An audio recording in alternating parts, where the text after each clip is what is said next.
Hey everybody, welcome back. Today we're going to be showing you how to use your cast iron pan to get a good sear on your steak and develop a nice crust. So you ready? Let's get into this. If you plan on cooking your steak past medium, you're going to want to set your oven to 400 degrees. You'd still be starting it in your cast iron pan, but then once you've got a sear on both sides, you throw it into the oven to finish it off and cook the inside. We're going to be doing a medium steak, so we're not going to be dealing with the oven at all. So we're going to go ahead and set our induction burner up kind of at a medium-high temperature.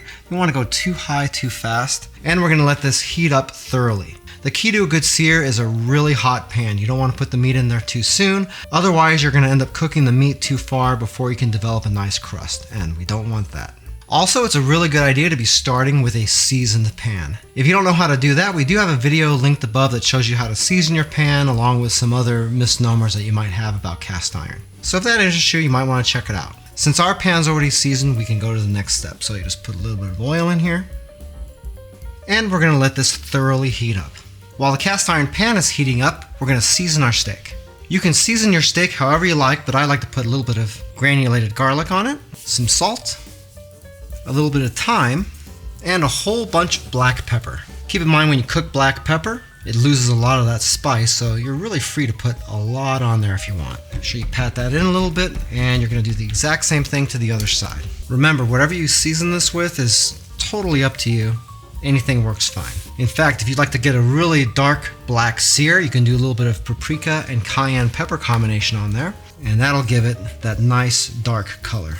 Almost a black color like it's burned or something like that, but it does have really great flavor. In fact, that's how you do a blackened steak. You'll be able to tell the pan's hot enough because you'll be able to see little ripples in the surface of the oil, and also you'll have just a tiny bit of hint of smoke starting. Once you can see that smoke starting to form, we're going to push our temperature up a tiny bit higher, and we're going to throw on our steak. You're going to want to plop it down in the pan here, facing away from you. So you're putting that down first, and then you're putting the end of the meat down away from you. You don't want to do it the other way because you're going to end up splashing oil up on yourself, and then you're going to have a bad day. The temperature and the amount of time on each side that you spend is going to be determined by the thickness of your steak. With a thicker steak, you got a little bit more leeway, and also you have the ability to put that into the oven as well, so that works out really well.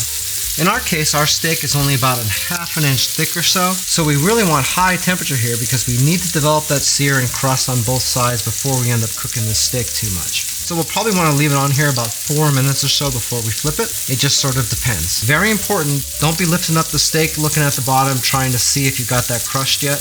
You want to leave it in the pan, leave it alone. If you mess with it, it's not going to develop that crust because you're going to leave a lot of that crust on the pan and it's going to stick. If this had been something like a New York steak that's got that long piece of fat running down the side, then we would have cooked it fat side down first in order to render that fat down. But since we're using a sirloin steak here and it's pretty well trimmed, there's no need to do that. Hey, by the way, if this is your first time here and you want to learn some cool new recipes, get some great cooking tips and tricks and all sorts of other kitchen related things, then start now by subscribing to the channel and clicking the notification bell so you never miss a thing. Okay, it's been 4 minutes. Let's go ahead and flip this steak.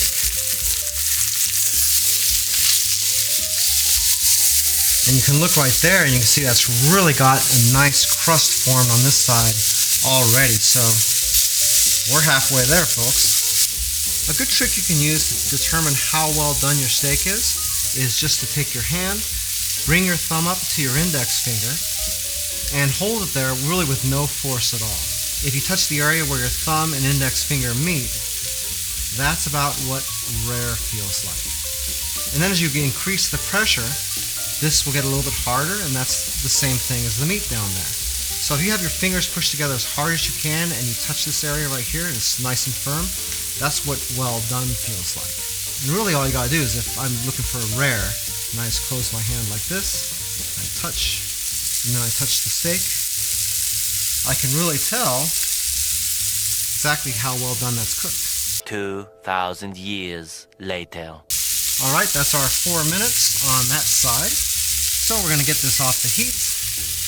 And I can set the steak out on my cutting board to rest. You want to let this sit about 5 minutes before you serve it. That'll give all the juices a chance to recongeal. Once you've let that rest, we can cut into our steak and see how that came out.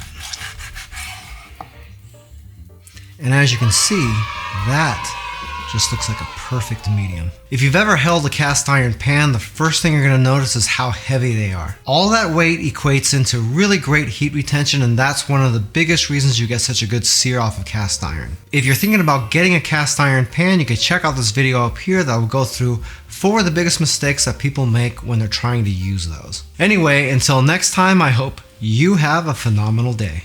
Take it easy.